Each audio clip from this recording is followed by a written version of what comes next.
City aldermen told me this morning they have not heard of a plan or a timeline to talk about or resolve this issue. And since 2020, 3 officers' weapons have fired from inside of their own holsters. The bullets injured 2 officers in separate incidents. The most recent happened just last month. The police union wants to replace the Sig Sauer P320 guns immediately. We learned the department first asked the city attorney's office for advice when the gun first misfired in 2020. 2 years later, there is no resolution, so the union filed a lawsuit against the city. Today, I asked union president Andrew Wagner why they aren't suing the manufacturer. He said it's because they aren't looking for money.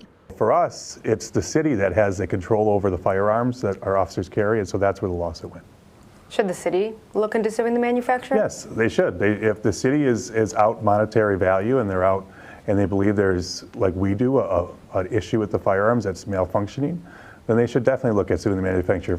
On Friday, the Public Safety Committee met behind closed doors to discuss the lawsuit, yet aldermen told me they resolved nothing and there still isn't a plan or agenda item to bring this in front of the council. And the union president says it's unacceptable that they're still waiting for some resolve on this. He hopes that the city can come to a determination on how to replace these weapons sooner rather than later before the possibility of another misfire. In Milwaukee, Courtney Sisk, WISN 12 News.